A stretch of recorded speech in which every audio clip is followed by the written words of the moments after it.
Hi everyone, how are you? Welcome to today's chat. Thank you so much for joining me in this Saturday evening or whenever it is that you happen to be watching. You have no idea how much we appreciate you. My name is Estefani. I'm one of the volunteers at Poe and Stephen Spiritus Center. And before we start, we'd just like to acknowledge the Aboriginal people who are the original owners of this land. And we like to pay our respects to all elders, both past, present, and future.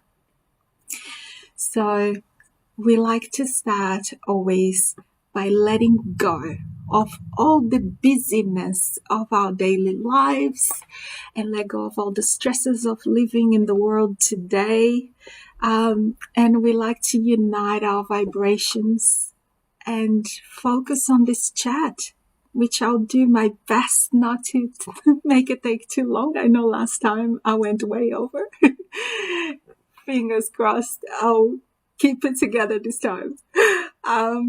So if you feel comfortable, please close your eyes. Take a deep breath in through your nose, out through your mouth. Gently move your neck side to side. And we take another breath in through the nose. And when you get it out of through the mouth, make a noise. Move your shoulders. Release the stress we carry in there. Try again, another breath. Hold for a second, let it out with the noise.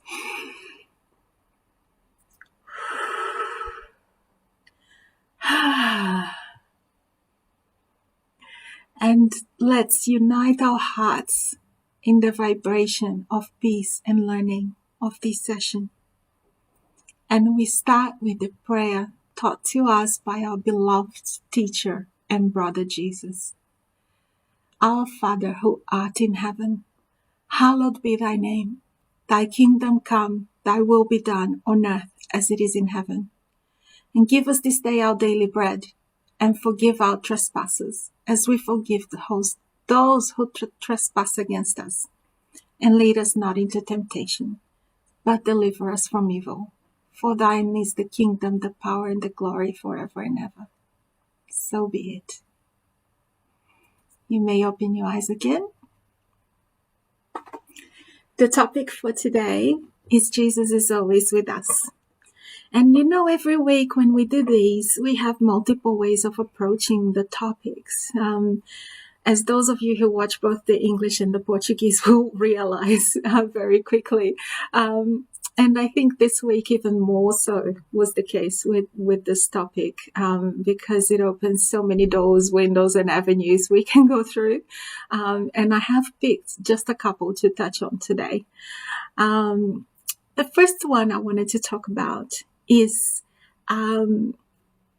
seeing the way that some people see Jesus as a historical figure, right? As someone who was around many years ago, much in the same way that you may think of Aristotle or Napoleon or Shakespeare or Tolkien or Caesar, someone who was here a long time and who's not here anymore, like a cultural or historical figure.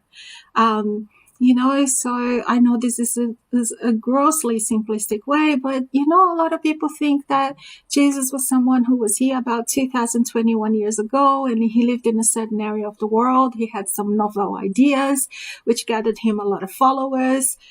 He got into some strife. He had a very public and very horrifying death. A few days later, he came back to spend a bit more time with his followers, and then he went away for good. But we still hear about him because his followers are everywhere, right? No, that is not all of it. That's a terribly simplified version of the story. But I am completely sure that there are a lot of people that just see it as that. He was someone who was here and who's not here anymore, right? And the truth is that Jesus has always been here, and he will always be here. He's a very old spirit who was already around when the earth was being formed. And I'm not going to get into the metaphysics of that because it's a huge topic for another day. But he was incarnated, or he was here in the flesh like we are, back in that time, 2000 years ago. But he has always been present in spirit, right? So Jesus is a spirit of the Christ level. So a lot of people think that Christ is part of Jesus' surname or his name or his surname, but he is the Christ Jesus. He could have been the Christ Joseph or the Christ Mary. He is a spirit of that sphere, right? Which is many, many, many levels above where we are. And he came here, to join us in our journey at the precisely right time to give us his teachings and his example of how to go through life and how to handle both the daily events and the hardships that we are undoubtedly going to face, each and every one of us, right? So even though he did not write anything himself, a lot of those who were around us at the time documented as much as they could. And later on, the higher spirits have been doing their best to explain to us a little bit more about Jesus' teaching, especially through the main works of the Spiritist philosophy, which has, 5 pillars as far as literature goes, which are the Spirit's book, the Gospel according to Spiritism, the Genesis, the Heaven, Hell, and the Medium's book. And but there are many other books explaining everything even further. But, we have to think that at that time, Jesus was like someone who has a PhD or a postdoctorate or is some iconic, knowledgeable person trying to teach a kindergarten class how to best live their lives. So he had to do everything to be able to convey some pretty deep messages to the level of understanding that people had at that time, right? So, but he also had to make sure that they would be accessible and understandable to people who came across them later on in very different circumstances. So he used local examples. He used but he always said that his stories were for people who had the eyes to see and the ears to hear, meaning that, we have to pay attention to get the true meaning, of what he was saying. None of his parables and his stories and the passages are ever as simple as they may seem, even though some of them don't even seem simple at first pass. But, we have to pay attention. We have to really think about what is being said in there. And, but the biggest thing that he left us was his example.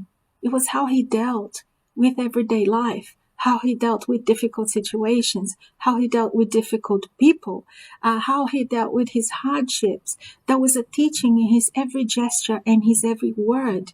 And it's up to us to keep that alive within us, to follow the path that he set up for us. He broke, how when people go and they make paths in the bush, in the forest, for us to then, walk through. He did that. He did that for us. But we still have to walk through it. We sometimes meander where we shouldn't, right? And if you are here in Australia, that's where you come across, all the snakes and things. But, he laid down the path for us and, for us to reach him, to reach the level where he is, so we've got it all laid out there. So we can't be like Thomas, right? Who said that, he needed to see to believe, right? Thomas was there as a representative of most of us, as a proxy, as we call it nowadays, right?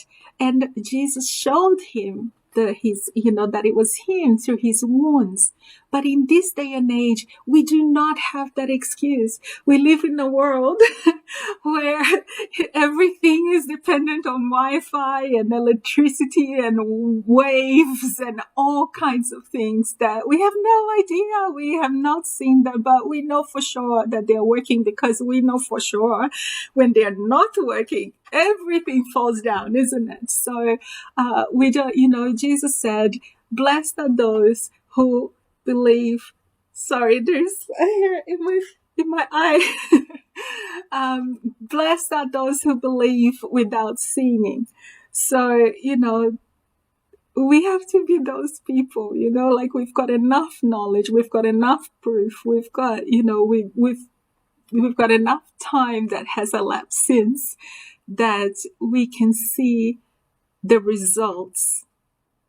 It's like those things that work and we don't exactly know how they work, but we see the results that they work.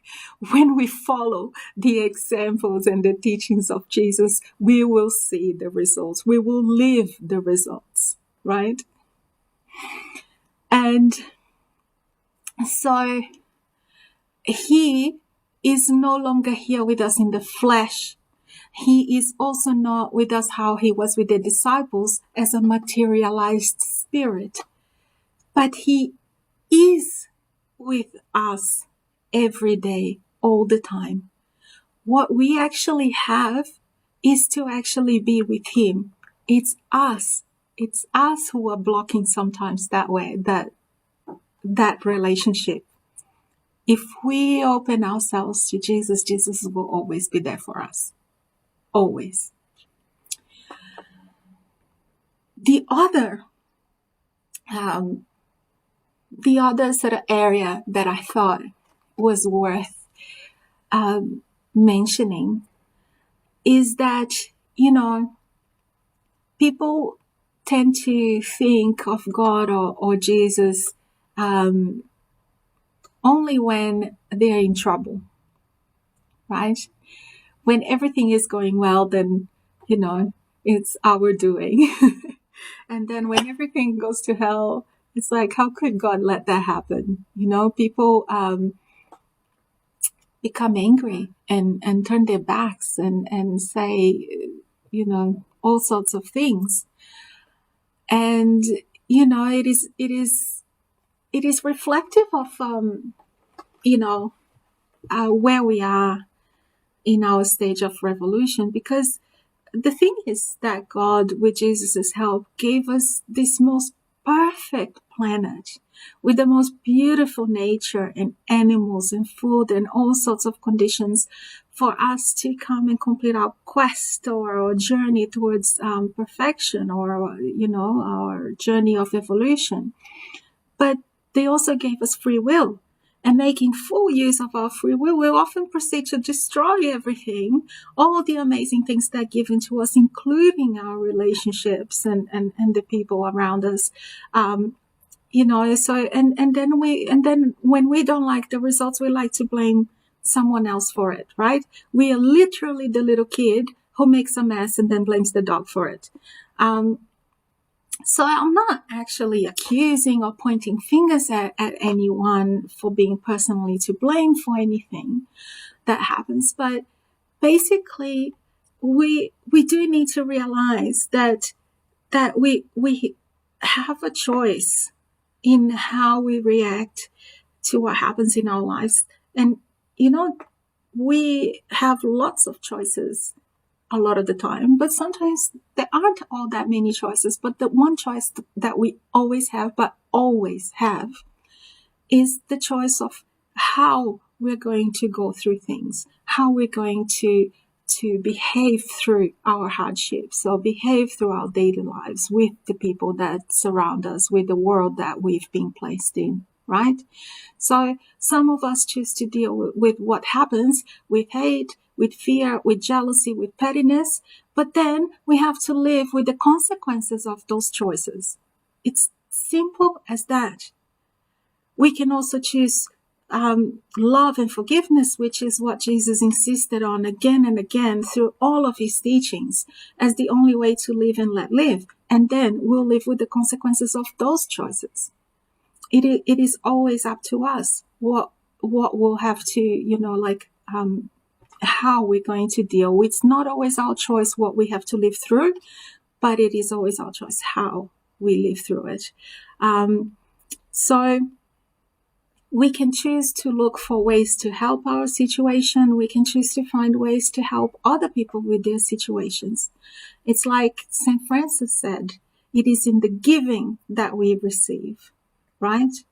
And so, if you remember nothing else from the chat today, I'd really like you to think about the fact that, Jesus is not someone, who came and went. He is here with us.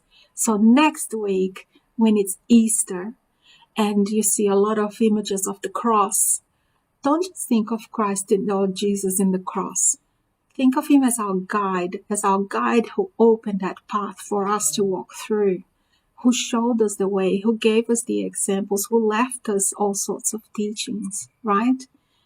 And if anyone knows about trying times, trust me that it's him, So if we are feeling lost, if we are feeling in pain, if we are hurting, if we are, these are trying times for a lot of people, So there's always someone that we can look to for some answers. And there's always some better choices that we can make, as our friend St. Francis said in his beautiful prayer. And I know I come back to this very often, but he offers us lots of choices as to the sorts of things that we can do and the sorts of, the different ways that we can go through life's experiences, isn't it?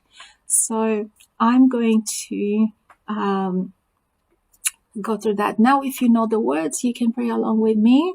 Otherwise, if you like, you can close your eyes and listen and prepare for the vibrations that we'll do later. You just can't fall asleep, okay? The night is young. So let's relax again. Lord, make me an instrument of your peace. Where there is hatred, let me sow love. Where there is injury, let me bring pardon. Where there is doubt, let me bring faith. Where there is darkness, let me bring light. Where there is sadness, let me bring joy. Grant that I may not seek to be consoled, but to console. Not to be understood, but to understand. Not to be loved, but to love.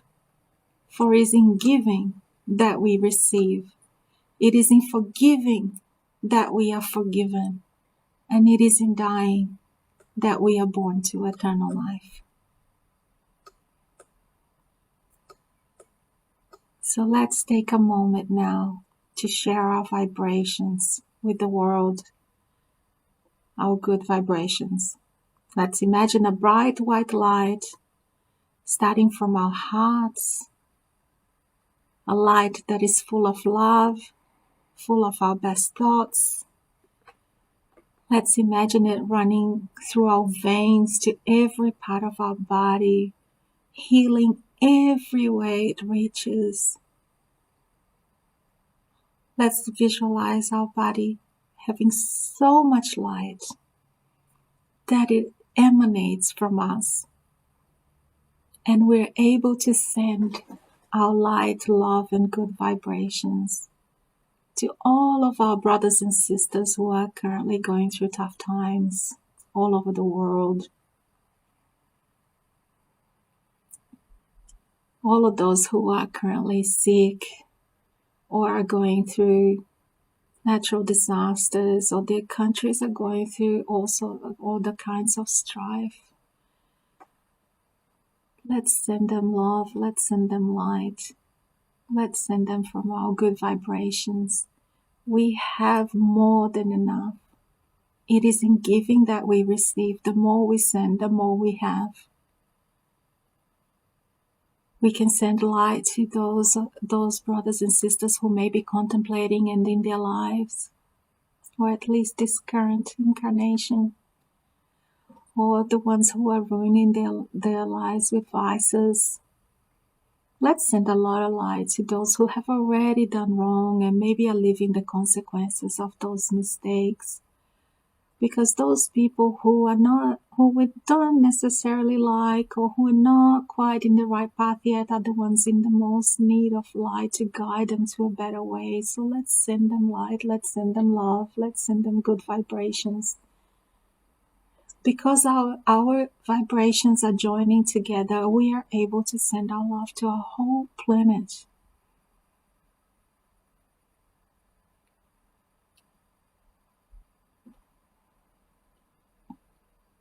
So let's now come back to our bodies, noticing how our house, possibly even our neighbors' houses, are completely impregnated with our love and our good vibrations.